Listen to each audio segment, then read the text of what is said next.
Well, switching gears, a major announcement by Fox Business Network. They are dropping 3 of their primetime shows, including the show Freedom Watch, hosted by Judge Napolitano. Freedom Watch was one of the top-rated shows on Fox Business Channel, and so far there hasn't really been a reason given for the cancellation. And according to a Fox press release, Freedom Watch will be replaced by re-airings of shows run earlier in the day. I want to talk more about this, but first let's take a look at a few clips of Judge Napolitano that will give you a peek of his show and his viewpoints. In what he has done and in what he will become, the Thomas Jefferson of our day, Ron Paul, is one of us. But Senators McCain and Levin have added this legislation which would authorize the president to declare the entire United States of America, all 50 states and all territories, to be a battlefield. The government of the United States shreds your rights every day. It taps our cell phones, it reads our emails, it kills people abroad with predator drones, it strip searches an 87-year-old grandmother in a wheelchair at an airport. All right, so not your typical Fox News principles here. Judge Napolitano talks about Occupy Wall Street, the National Defense Authorization Act. He's been consistently pro-Ron Paul and anti-war. We'll also talk more about what the cancellation of this show means in terms of the public discussion. Let's go to Wayne Allen Root, a libertarian and author.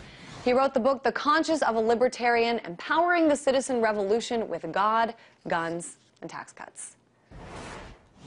All right, Wayne, this was a prominent show and a different show for Fox. For people who aren't familiar with it, talk a little bit about what Judge Napolitano brought to the forefront of discussion on his show. Sure. Hi, Christine. It's great to hear from you. And I think it's important to note that it is Fox Business Network.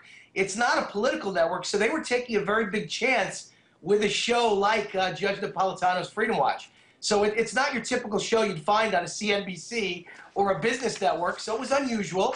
And so, you know, they've decided to replace it with business programming, not just with any reruns, but reruns of earlier business programming. So that does make sense to some extent. I'm a very good friend of Judge Napolitano. I'm honored to say he's a buddy of mine, so I'm sad to see it go, and I wish they had kept it on longer. The show was certainly eye-opening. It certainly was unusual. It certainly was different. There's nothing else like it on any American TV, let alone Fox News, in its libertarianism.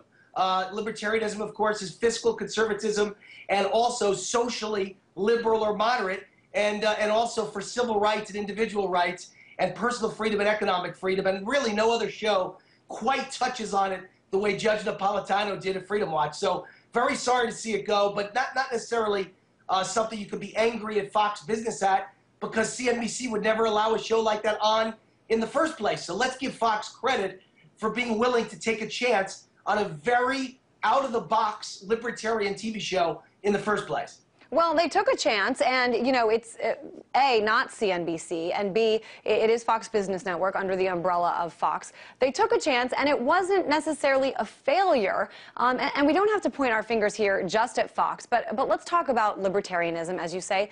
How does the coverage of libertarianism and of issues embodied by libertarians, you know, these issues aren't covered by MSNBC, CNN, or Fox. Why not? Right.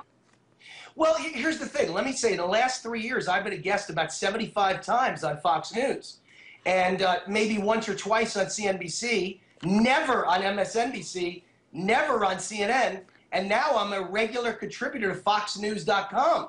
So you can't say Fox News is anti-libertarianism or anti-libertarian or libertarian party. They certainly give us more coverage than any other network. That's not to say they're pro-libertarian. It's to say that from time to time, they tend to have a little bit of a libertarian streak. And I never attack my friends. I'd rather attack my enemies. So I try and be nice to Fox. But I will say this, libertarianism has 2 problems if you want to sell it. I'm the most honest person about libertarianism in this country. I tell you the weaknesses. Number 1 is libertarianism is not pro-corporations or corporate welfare. And when you're not pro-corporate and a TV network or a radio network has to sell advertising to corporations, you wind up with problems, which is why perhaps Judge Napolitano's show isn't on. Probably the same reason Glenn Beck's show is no longer on Fox News. There's a real problem selling an anti-libertarian, an anti-corporate feeling on a network that has to take ads from corporations, and that's just a reality of life.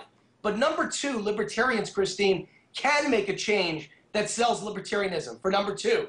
And the problem is, I don't know if you're a football fan, but Tim Tebow is the most exciting football player in America today. And after his last playoff victory, forget about football. It was a football victory, but 96 million people all over the world Googled John 3:16, his favorite biblical saying after he won that game.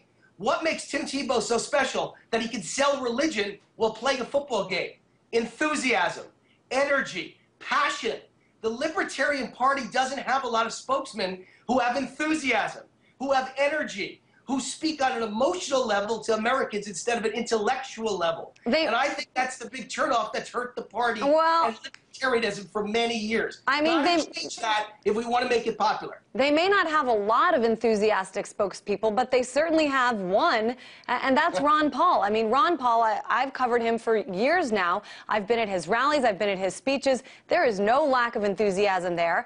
And I mean, let's talk about Ron Paul. Judge Napolitano spoke about him often, spoke about him in a very favorable light. That's probably, you know, I know a lot of viewers who watched his show were also major Ron Paul supporters. They're going abuzz on Twitter today after hearing about the cancellation of his show. So where will the next venue be? You know, as you say, the corporate media doesn't necessarily embrace libertarianism. So where can the next venue be for people like yourself, like Ron Paul supporters who have no lack of enthusiasm, be for this kind of discussion?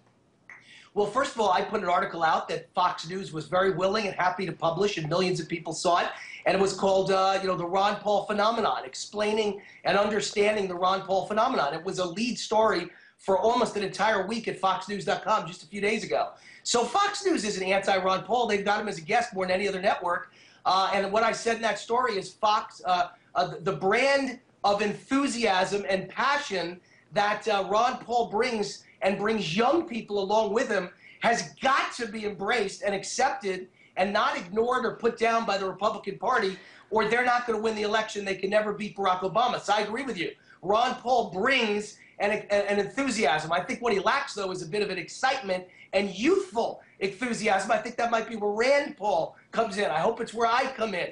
You need young guys with enthusiasm, but Ron Paul brings a young audience, young kids, who are excited by fiscal conservatism and social moderation or liberalism, and that's got to be embraced by anyone who expects to be the next president of the United States. And where can they do it? Christine, I think it's got to be on shows like this, on internet TV shows just as much or more so than on regular TV shows that don't have corporate sponsorships. All right. It's going to have to be done in an out-of-the-box fashion. Certainly a lot of people disappointed just in general because of, you know, they liked him and also because they hope that this doesn't mean the status quo is what prevails in this society. Always interesting hearing from you, Wayne Allen Root, 2008 Libertarian vice presidential nominee and author.